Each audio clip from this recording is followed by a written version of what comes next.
Hey, welcome to the We're Better Together podcast. I'm Ian Stevenson. And I'm Daniel Arduña. We come from different backgrounds, but we're working together. So our goal is to help you navigate being better together in the various sectors of your life by bringing you a once-a-month interview and some stimulating thoughts on the weeks in between. We hope this podcast keeps you tracking on building something better together, whether it's your marriage, your family, your workplace. We want to serve you. So here's today's episode. Welcome, friends, to another 10-minute tune-up.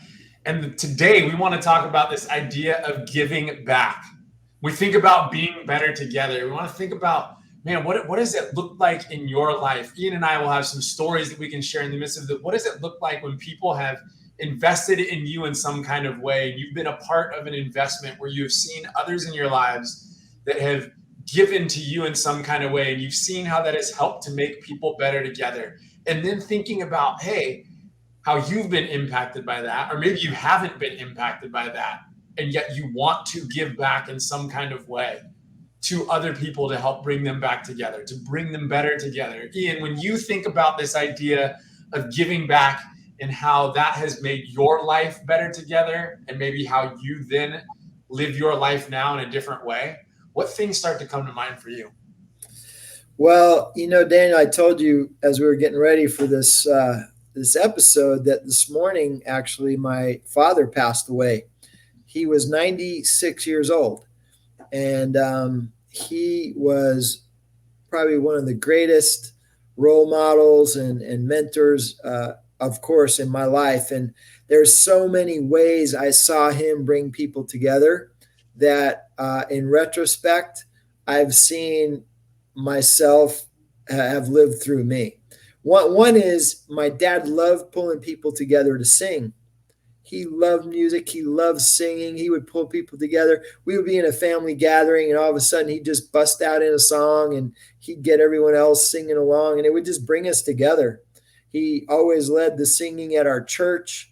He was always using music to pull people together. And then another thing actually that I really got from him was he brought men and boys together. All the time I was growing up, he ran a program called Brigade in our churches. And as I watched him lead that, every church we were in, he would lead this thing. When I was in university, I ended up leading that with a bunch of high school guys.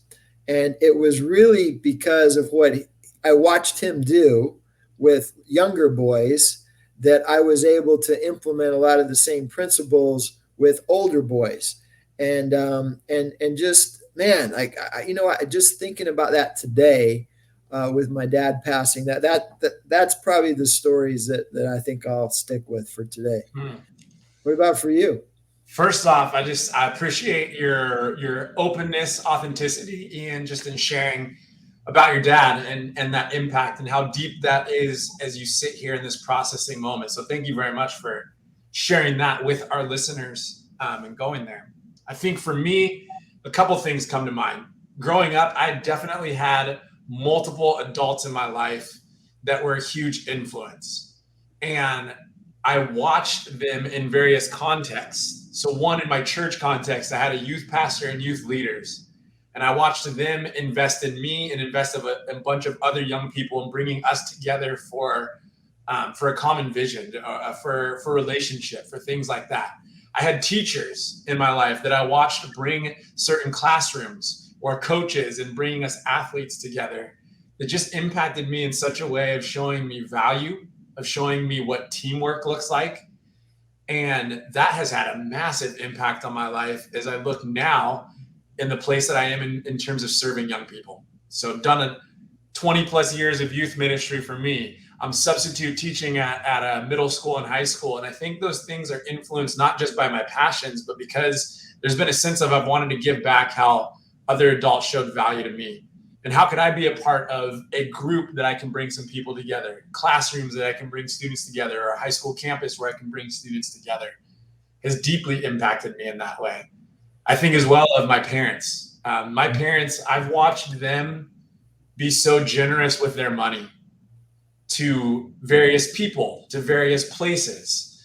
And I watched and observed them, and I think about the conversations that they had with me growing up too. And it has caused me in my adulthood as well to want to just be as generous as I can when it comes to some of my finances too.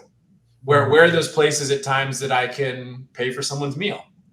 I can pay for a group of people's meal and bring them together in that way. See how food does that. See how believing in something that someone's doing and trying to support them in that, their cause, what they're chasing after to make a difference in the world, how they might be bringing people together and in a better way. I think that's a way that I've definitely seen my parents impact me and challenged me, encouraged me, spurred me on to kind of want to give back in some ways in that avenue too. Yeah, it's interesting when we think about scenarios we've been in where people have pulled people together and we've been a part of it. It's almost like you catch it and you almost inadvertently just let it live out through you.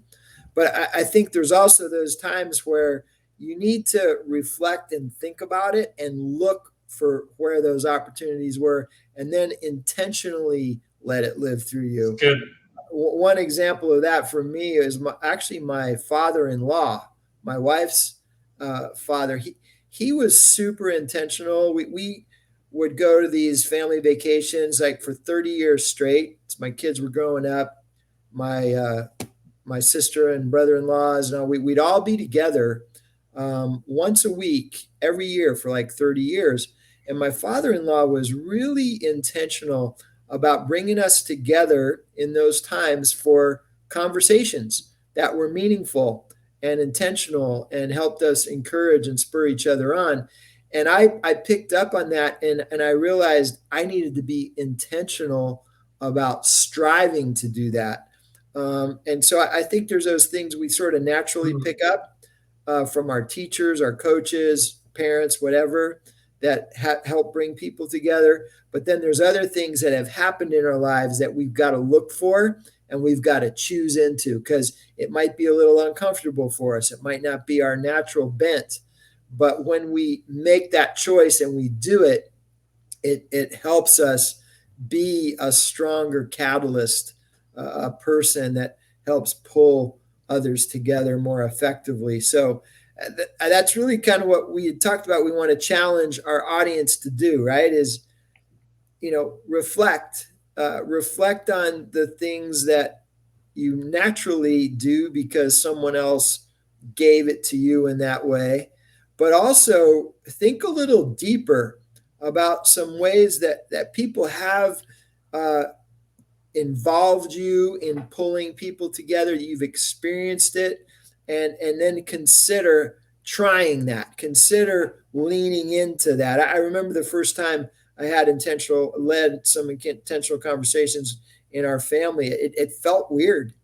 It felt a little uncomfortable, but man, the value from it was just over the top. So we want to encourage our audience in that way. Daniel, what do you want to add to that, bro?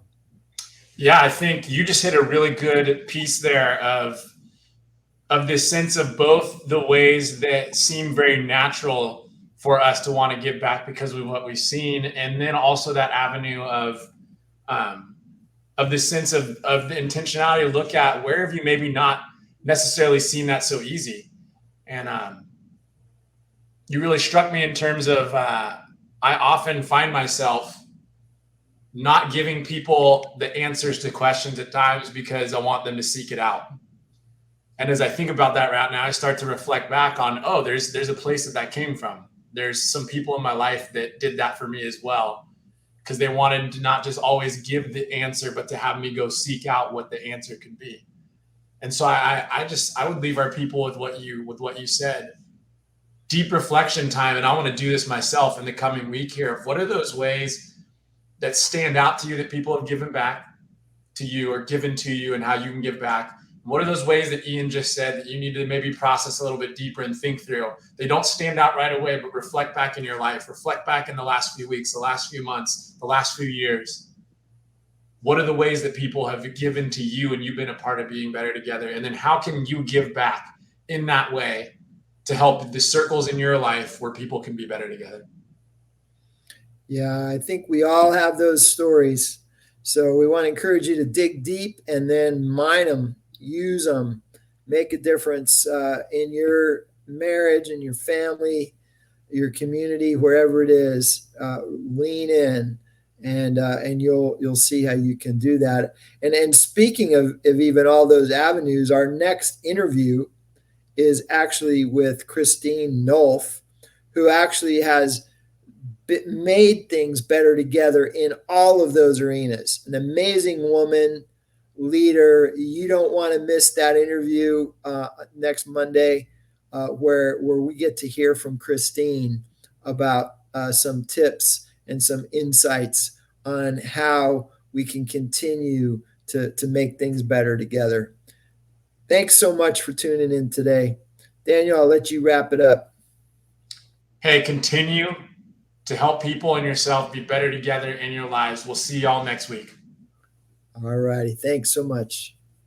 Hey, thanks so much for tuning in today. If there's anything you heard today that was helpful to you, that you think might be helpful to somebody else, please like, subscribe, and share this podcast so we can help others be better together as well.